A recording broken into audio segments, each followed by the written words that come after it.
Good morning, ladies and gentlemen. As soon as I walked into this room, I realized I made a big mistake.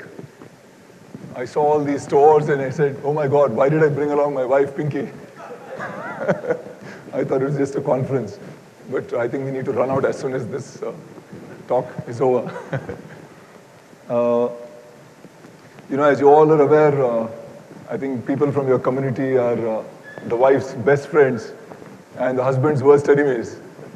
And I think over the many years that I was married, Pinky managed to convince me that jewelry and diamonds are a very good investment.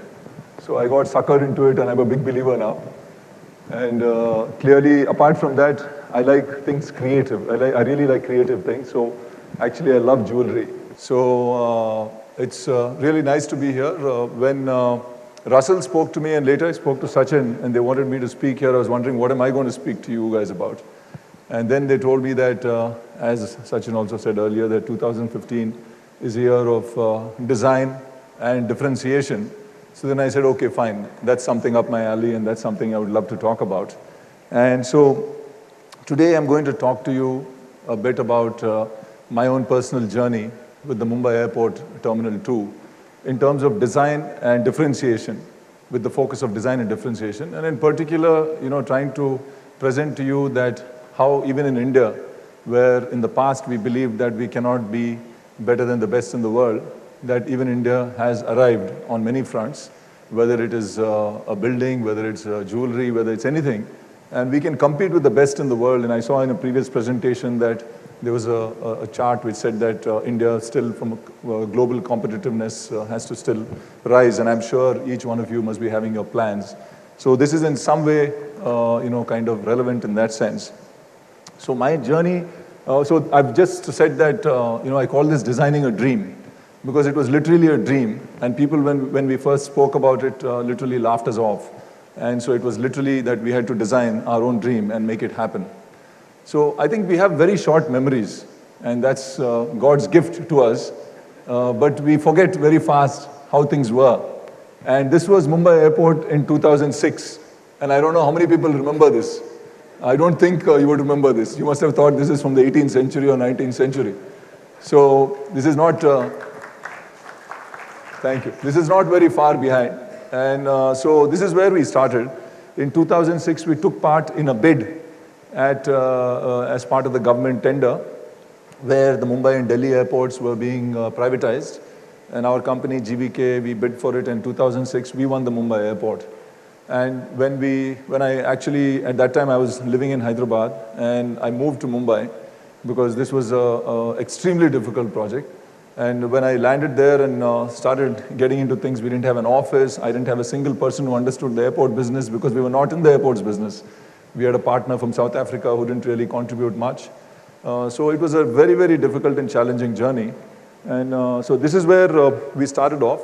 But the dream started much earlier also. When I used to be studying in the US in 1980s, when I was doing my engineering and my MBA, Hyderabad wasn't an international airport, so we would always fly through Mumbai Airport to come to Hyderabad.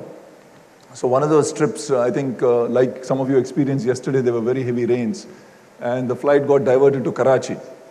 And when I was on the flight, I was sitting next to this American, and I really got friendly and was just chatting up. And we landed in Karachi, and I saw the airport, and both of us laughed and made a big joke of it, and all my Pakistani jokes started flowing. And, after a couple of hours, we got back onto the flight, and then landed in Mumbai Airport. The minute I got off and saw Mumbai Airport, I ran away from this guy, because it was much worse than Karachi. And so in those days, I remember getting out and said, God, can somebody do something about this? How can we, a country like India, have an airport like this? And maybe God said, okay, fine, here's your chance. Let's see what you can do. So it was more than something. It was more than a business. It was more than about GBK. It was more than just building a facility. It was about our country. It was the pride of 1.2 billion people. And that was what drove me and the whole company to face any challenges, any odds, to make sure. Thank you. I think that's what really made the difference. I was only going to talk about design, and when yesterday I was speaking to Russell, I told him that this is what my theme is, So he said, no, you should also talk about few challenges because people won't understand them. They won't understand the context.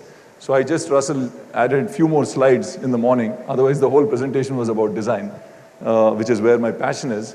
So I think, Mumbai is the most constrained airport in the world. What do I mean by that? We have the least amount of land for the number of passengers that we handle. And everything relates to only one four-letter word, and that's land, or the lack of land. So that's the problem that we have, but that is also an opportunity that we saw. We had very limited land. It was a brownfield, that means it's all built up, everything, there was no vacant space. We had nearly 75,000 families of slums. We had huge environmental issues. And of course, we had the Shivaji statue. Just to give you a sense, this is the shape of the Mumbai airport. And it's not a proper, neat piece of land that we can see. It's right in the middle of the city. And every single acre of land, when we took over, was already occupied. Totally about 2,000 acres. But we had only 1,400 acres because the balance 300 was with slums and 300 was with Air India. So we had only 1,400 acres of land. And you can see it was an extremely complex shape. And in the middle of the airport land also, we had these 4 or 5 small villages which were not owned by the airport.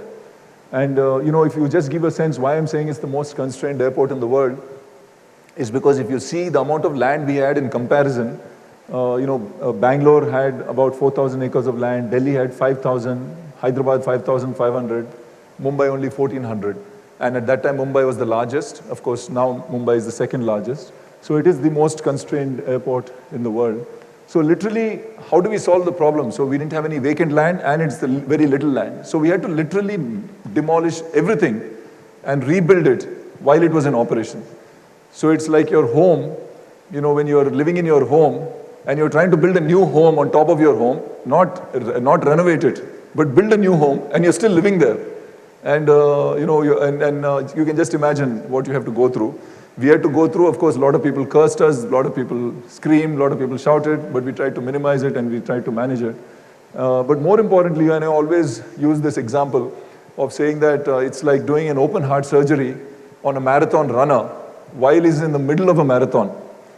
So it's something similar to that. And that's why it was one of the most difficult infrastructure projects anywhere in the world. And we had huge amount of environmental issues. I think many of you who are from Mumbai know that the underbelly of Mumbai is quite different from the surface. And we are right in the thick of that underbelly, in the sense that we have 40,000 employees, every single union is there, we had mafia operating out of the airport, we had all kinds of threats on our lives in terms of what we were doing, because we were disrupting people's business, if I may call it, whatever they were doing.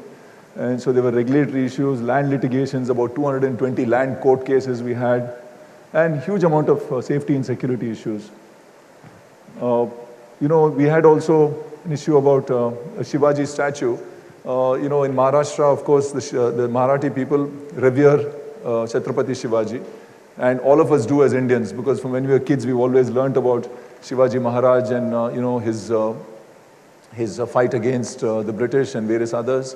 But this statue was set up at that time right in a location where, because we had limited land, we had to build the terminal right exactly where the statue was. And obviously, the political parties were not happy. And but I must say that, while it took time, it took me 3 years to convince Bala Saheb to shift it. And then, of course, another 2 years to convince the government and everybody else. It took us nearly 4 or 5 years. But I think, we've learned in this business that we have to have patience and we have to have perseverance. We have to do both. You can't just do one. But doing it in a right sequence, doing it in a manner which does not destroy relationships, but builds trust is what's most important. So we managed to do that. With all these challenges, one could have said, as per the concession agreement, we were actually only expected to renovate the terminal and expand it. That's it. We were not expected to build a new terminal. But when we first took over the airport, and then one of the days, it was actually the New Year's of 2006, me and Pinky were in Goa, and I woke up in the morning, and it became clear to me that when we set up a vision to say that we want to be one of the world's best airports, which delights customers and makes Mumbai proud, that if we just renovate it and expand it, we have a 60-year concession. That means we own this asset for 60 years. Will people really think that this is one of the best in the world? The answer was clearly no. So then what do we do? So we actually rethought the whole thing and said, let us take up a challenge. We have a choice. Either we get cursed for 5 years during a very difficult construction, and for 55 years people will enjoy it and be proud of it, or people are happy for 5 years and they curse us for 55 years because they don't like what we've done. And the choice was quite simple.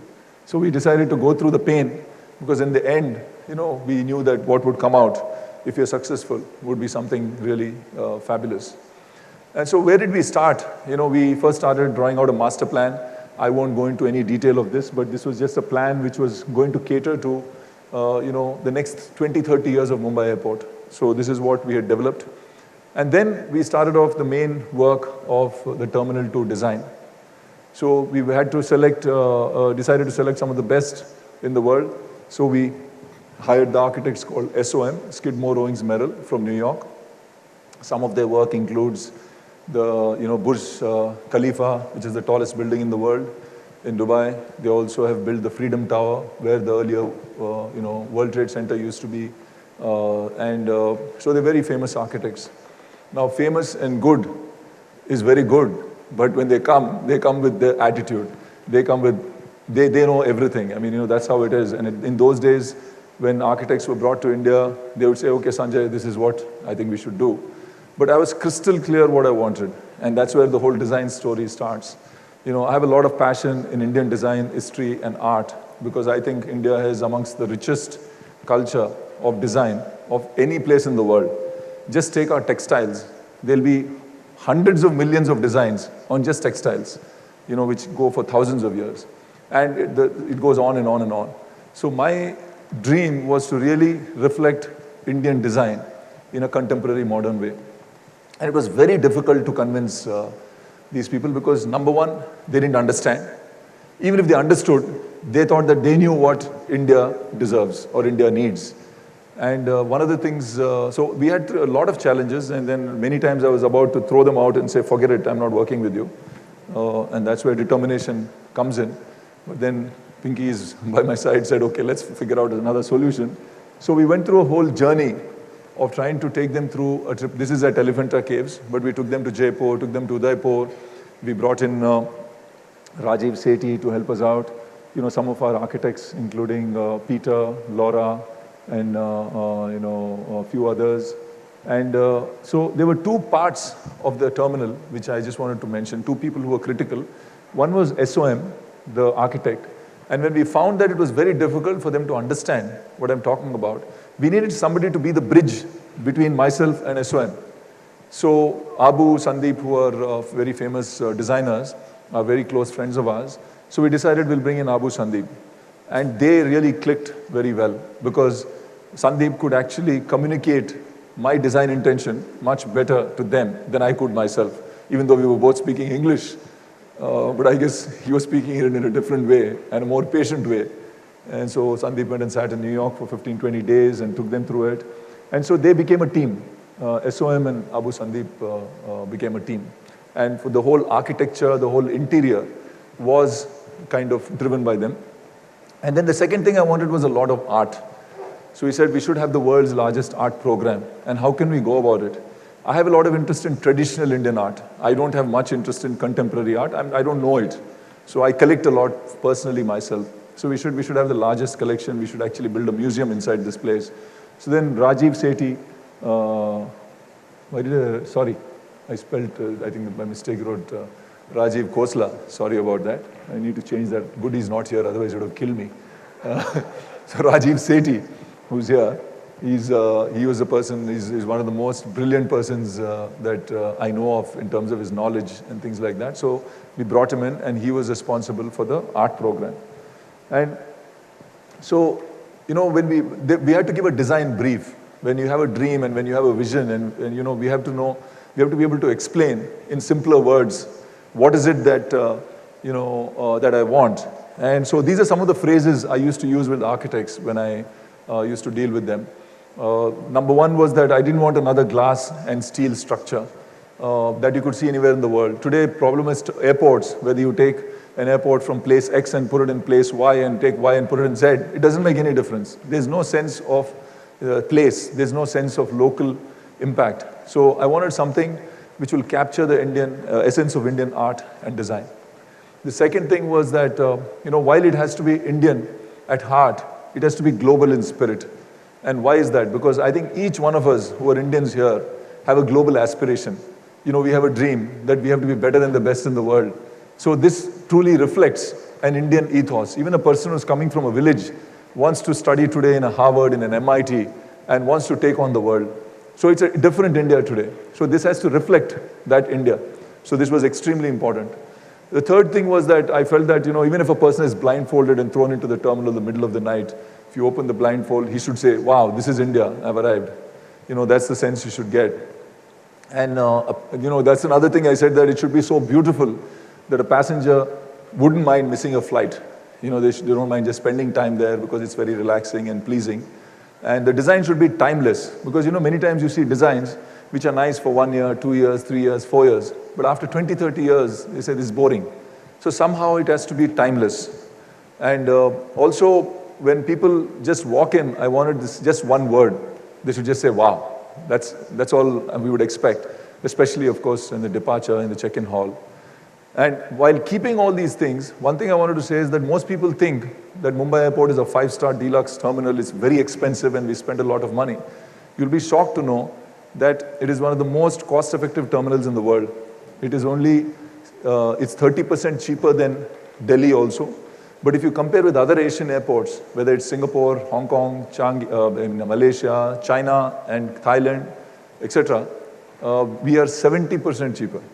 It's actually 65 to 75% cheaper per square meter and per passenger. So it's extremely reasonable. So we didn't compromise on that. And last but not the least, don't forget the passenger.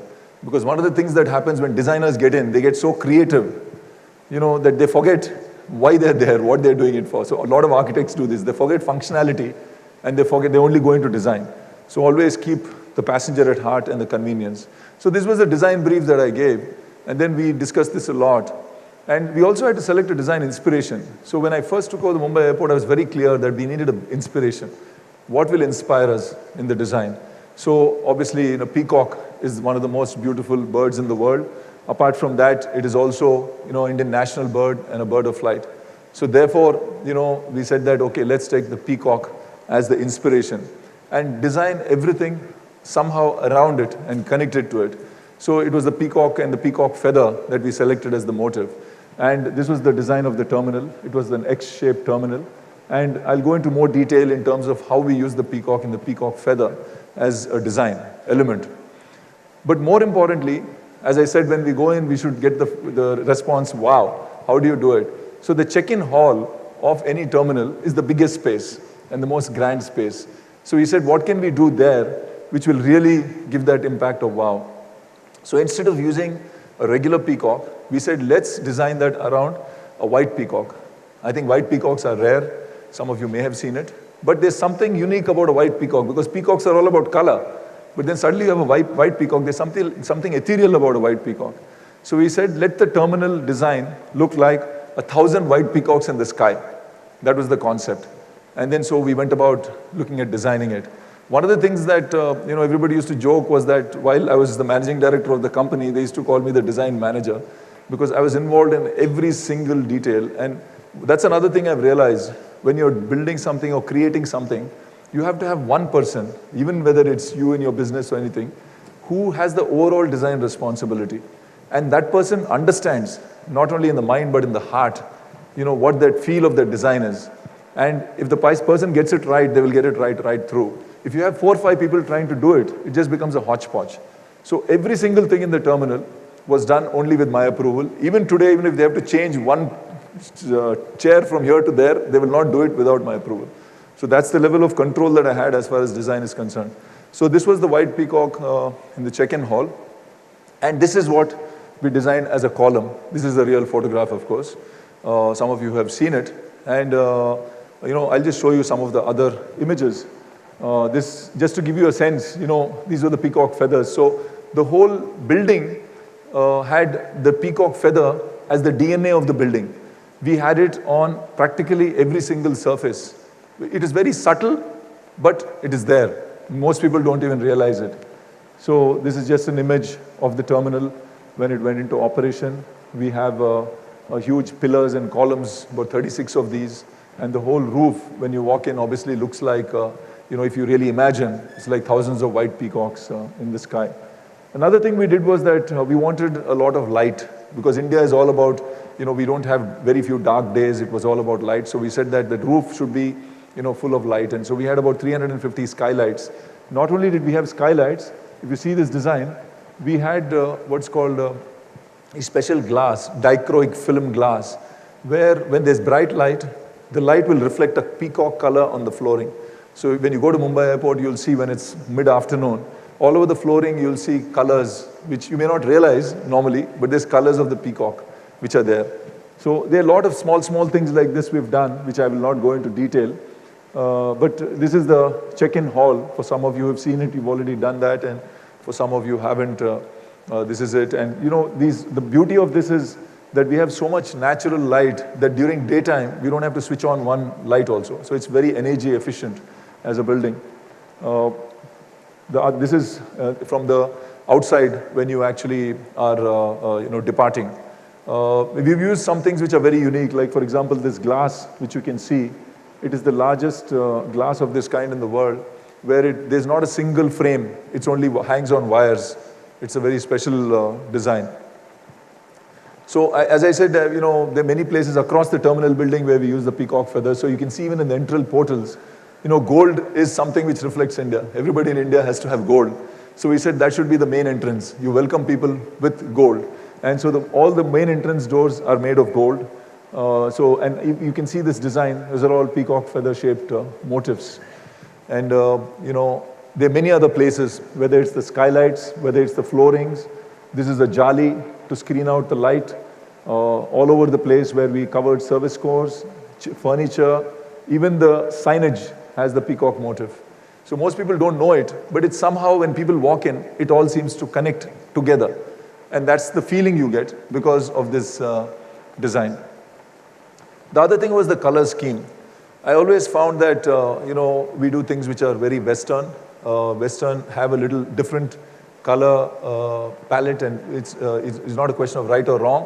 When you come to India, one thing you see, whether in this room or on the road, you see color, a riot of color. So you have to have that color. It's very welcoming. It has to be warm and welcoming. So we selected color scheme which was very warm and welcoming, whether it's the carpet, whether it's the flooring. We used a lot of wood across, of course not natural wood because it's not environmentally friendly. And we used a lot of gold and warmer colors, as they call warm colors. And that was the design of the terminal. So even the check-in counters you see, for example, when you have the roof of the check-in counter, it's the design of a shamiana. A shamiana is something which we used to cover, as you know. So that was the inspiration for the check-in counter. And if you see, with these images, you'll see that there's a lot of warmth in it when you walk through, and it's very welcoming. So that was the idea. So everything was deliberate. One thing in this terminal, everything is bespoke. Everything. There's nothing which is bought off the shelf. So even though we were the one amongst the cheapest, everything was designed to our spec, to our design. You see whether it's the furniture, or whether it's the planters, everything is something very colorful and warm. These are just some of the images I thought I'll share with you. Lighting is another very important thing. So we put a lot of emphasis on lighting. And one of the most important thing was that, I said that why don't we have chandeliers in this terminal? So this is the only airport terminal in the world with 1,000 chandeliers. And apart from the peacock, the other thing which really I'm very fascinated with is the lotus flower, which is a national flower. And you know that lotus flower grows in the muddiest and the dirtiest of waters. That's where it thrives. And so we said, why don't we use that as a basis? And one of the dinners that we had gone to Abu Sandeep's house, he had this piece, which is an old piece, where in the earlier days when you rotate it, it used to open. And inside people used to put jewelry or something like that. And so when we saw this piece, immediately it clicked in our mind saying that, okay, why don't we use this as an inspiration for our chandeliers? So this is the basis on which we had designed chandeliers, a fully open chandelier, a partly open, and a kind of a bud. So we have 1,000 chandeliers like that, which again give it a very warm and welcoming feeling. These are some of the images that you see. And, I call it the lotus garden on the roof. That's what it is, basically. And we had another, when we are at the immigration counters, we said, how do we welcome people? What's the best way to welcome people? Then we said we should welcome people with lamps, because Diwali is one of the most popular Indian festivals. So we have this wall which we created with 10,000 lamps. And many people just pass through it, they don't know the whole story. But actually this was designed in a very, this was maybe Abu Sandeep's design. And this is a curtain wall. And we have behind it LED lights. So when you walk, what happens is you feel like the lights are, shimmering. And so this is, for example, the wall opposite the immigration counter. It's huge, it's very long. It's maybe 3 times the length of this room or 4 times the length of this room. But this is a diya curtain. It's made out of aluminum. It was made specially by order in Dubai. And all laser cut holes, it's all curved, very complex. But, we managed to get it designed and implemented. Talking about Dubai, this terminal has products from 35 different countries. We got flooring from Brazil, because that color we could get only in Brazil. We got this made in Dubai. The ceiling, of course, was from Europe. And then we had things from all over the world. Some people ask me, then how come, you're supposed to reflect India? Why is it that all these are not from India? Because in India, unfortunately, at the scale which we're talking about, for example, the flooring, we needed 25 lakh square feet of the same color, same consistency. It was not possible to find anybody to deliver it within a 6 to 9 month period. So we had to literally go to the best in the world. And even for example, the chandeliers were made in Czechoslovakia, which is the best place. Sorry, no more Czech Republic, of course. It's no more Czechoslovakia. So we also had lights designed as pulkari lights. Pulkari is a cloth, which is all the women will know. And so we had those lights in the baggage reclaim belts. These were the lights that we had got designed. And the other thing which I thought was important was, India is not about its urban cities. India is about rural India. And frankly, when you drive into rural India, you see primarily 2 colors. You see green and you see brown. I mean, pretty much the landscape, that's it. Most of India. And so if we had to reflect India, this terminal had to reflect India, we had to bring in a lot of greenery into the terminal to reflect it. So there's been a lot of gardens that we have developed and put in, right from when you enter, where you check in, across on the top of the parking lot, you see a lot of gardens. I don't know if anybody who's visited had walked in. And we use a lot of water also. The reason I like water is that wherever there's a lot of traffic and there's a lot of people, it creates a bit of tension subconsciously in people's minds. But with the sound of water, people normally tend to relax. So we've used it here, we've used it wherever they check-in lines, and we've used it in many other areas. So we have a lot of garden spaces. This is all in domestic. You will see, it's all ready. You'll see it in the next few months when domestic is open in September and December. And while doing this, see, for example, we have waterfalls here. All these green walls, we have the largest amount of green walls in Asia. We've developed our own system where we literally don't have to maintain it at all. It's self-maintained, self-watered. Only if the leaves drop, we just have to pick it up. And the beauty about this is that we can make any design. During Valentine's Day, our people put red hearts on it, and they do all kinds of shapes, all kinds of stuff. It's very interesting. This is the column which comes to the bottom in the baggage belt, where we've created a small kind of an oasis, and throughout you'll see that as well. And a lot of small fountains in different places.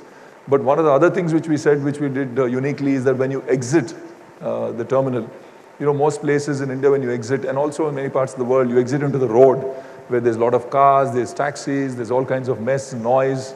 And India, of course, jostling for space, drivers honking. So I said, let's get rid of all that. Let's make it simple. People will come out into a beautiful garden space with huge fountains, and they just walk to their car park and quietly drive away. So the concept was, initially people said, they had a lot of issues with that, but once it settled down, I think everybody loves it, because there's no more headache that the minute you land, you have to call your driver on the cell phone lane, gaadi leke aao, No such thing. You just walk out, get into your car and drive. You don't have to worry about whether your driver has come or not. Retail is another thing which I felt, even in terms of the retail space design, we needed to come to create something unique. I'm just going to show you some images. So we wanted a retail which was a little grand and it was a little much more, detailed. So whether it's the ceiling or whether it's the, side on top these walls, they're all done in a very special manner. And so the retail area has also come out quite nicely. And even though retail, these restaurants and shops are not our business, we concession them out, even those designs come to me. Unless I approve it, they cannot start construction. So not only are our designs, even if somebody is starting a bookstore, that design of their interiors is cleared by me. So that's the way you have to, that's the way I control, make sure that nobody then does something which looks out as a sore thumb in the whole terminal. And, so these are some of the things that we had. Even though this is a food court, only half is open, the other half will open in the next few months. Even the restaurants, the concepts, we developed a lot of local concepts and said that, why don't, so these were developed for the terminal itself. Last but not the least, as far as the terminal is concerned, was Jai Hai. This is our art program that I spoke to you about. Jai Hai actually is part of our national anthem. Most people think of Jai Ho now because I think our Indian movies have made that very popular. But Jai Hai in the end, as you know, is part of our national anthem. And it means glory to thee. So if you have to really pay glory and respects to India, what better way than through our art program? So we have the world's largest art program. It is 3 kilometers long.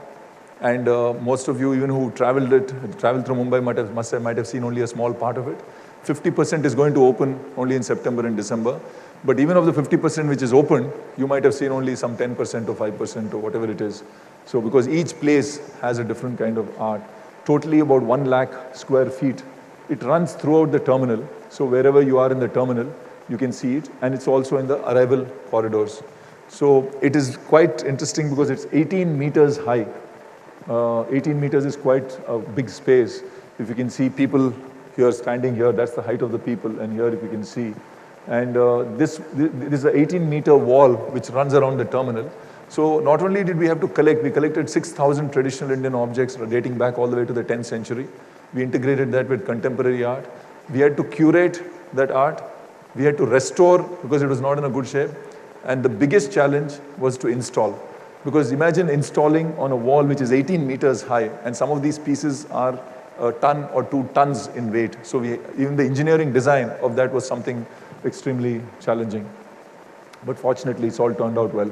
This is the length of the wall. So what is being shown, these 3 sections, are only these small pieces. And this is the west side of the terminal. And this is the east side of the terminal, which is yet to open. But even this has come out spectacularly. I mean, it's even better than the west. People will just be shocked at what they see. These are some of the images on the west side of the terminal. This is reflecting Kerala. Another unique thing is it reflects every single part of India, from Kashmir to Kanyakumari, from Rajasthan to Nagaland. Every single part of India has a part in Jai Hai. So this part is actually, this is all, the back part is all painted newly. And these are some of the old antiques that we had collected, which are integrated with that. This is actually coming down the escalator just to give you a sense of the wall. And this is a very old Kerala lamp. This is part of Mumbai. It reflects Mumbai theater curtains. Before movies, there used to be always theater. And the theater curtain painters with the backdrop were very big artists in those days. And this is a beautiful old Mughal jali, which was split up, and Rajiv felt that he should split it up and put it. This is quite interesting. This was designed by Shekhar Kapoor. It's a water feature, but done with ceramic. And we have these old spouts which are there. These are all antique spouts. And the water falls as like a waterfall from each of the spouts. And actually you can play music. This is Sa, Re, Ga, Ma, Pa, Da, Ni, Sa. And you can actually, kids go there and they can play music as they cut the water. So we've done some crazy things. We also have a white peacock on the west side, which actually flies along the art and it perches on different locations. It was designed by the creator of Lion King, the musical. So we've got people from all over the world to do crazy things. These are old totem poles from Nagaland, just to tell you that we have all the different parts of the country. And this is from Tamil Nadu. And these are some of the modern art where we introduced a lot of modern art, because art is a continuum. It starts in the past, it's there in the present, and continues into the future. So it has to reflect that. These are quite interesting. Actually, we have the world's largest chime, which was made in Pondicherry. And it's an automatic chime. So if you're near the baggage belt here, you can hear a chime at the back. This is actually reflecting rural India. We had nearly about 50 truckloads of cow dung, which came into the terminal when this was made, because this is all made out of cow dung, this installation. And so see, these are some of the images that are there. This is there in the bus terminal. These are all collections of various pieces of art. These are just some of the images. I mean, this is non-ending. And these pieces are actually along the travelators when you arrive at Mumbai airport. This is quite interesting. It reflects Bollywood. And if you see this, they're people, they're all the common man. And the common man is going through some machine which aspirationally converts them. Everybody wants to become an Amitabh Bachchan. So that is the theme of the artist. So it's quite interesting. So these are all the different art pieces. Last but not the least, I want to tell you about a GVK lounge also. I don't know how many of you have used it. One of the things I found, I always think of when I'm designing anything as a customer, as a passenger. And when I think about it, when I travel to different parts of the world, if I go to Dubai, if I go by Emirates, I get a fantastic lounge. If I go by any other airline, there's a shithole they send you to. So same thing if you go to Singapore or you go anywhere else, they literally have no lounge. As far as I'm concerned, the passenger, whichever airline they go to, if it's a first class passenger, should be a first class. If it's business class, should be business class. It shouldn't matter whether he's traveling by Ethiopian or Emirates. Just because Emirates has more money doesn't mean that they should get treated in a better manner. So for the first time in the world, I took up a challenge and said, we will not give a single airline any lounge, including Air India. And Air India government put huge pressure, Emirates put huge pressure. The chief operating officer of Emirates came and threatened me, saying they'll pull out of Mumbai. Lufthansa had huge issues. They made all kinds of people talk to me. I said, I will not budge. And my concept was, if we had the total lounge space is 35,000 square feet. So I said, if we have 10,000 square feet for first class, we can make a common lounge. And then in the lounge, we can have restaurants, we have 2 bars, we have a spa, we have showers, we have everything. Whereas if you split it up into 6 or 8 lounges, each one becomes a cubby hole. And secondly, in terms of design, I wanted to control the lounge design. So we got in designers who designed the Virgin lounges, Soft Room from UK. They did the concept. Again, here I introduced Abu Sandeep to bring in the Indian element. And then we got the lounge executed ourselves and built ourselves and handed it over to an operator. So these are some of the images that you'll see. First, we start off the experience of the lounge right from check-in. We have separate first class and business class check-in lounges, check-in areas. So these are some of the pods, what we call, where you can just go and sit there and people will check in. This is the check-in desk. They'll just check you in. So it's a different experience. You have a separate security, separate immigration. And this is the entrance of the lounge. It's a first-class lounge. And after Emirates actually saw this lounge open, the senior people came and said, my God, this is fantastic. And the food there, we have liquor, all branded, the best liquor in the world, everything served there. There's nothing which is not there. So, it looks really, it's come out really beautifully. And people are quite shocked when they see the lounge. This is the dining room.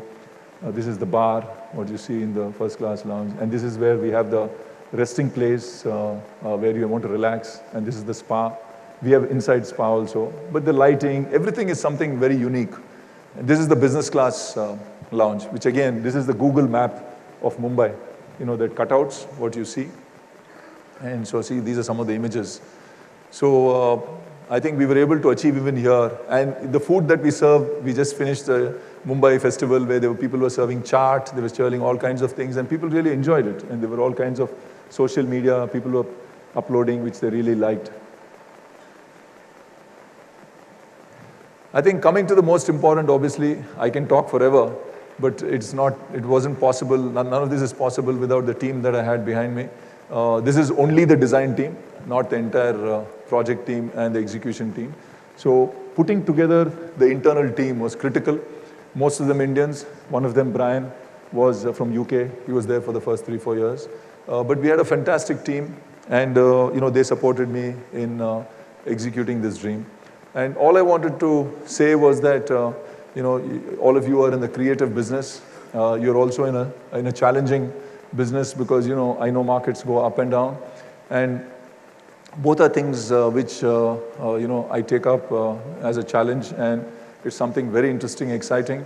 And as long as we are clear where we want to go, I'm sure we can find a way to get there. Thank you very much.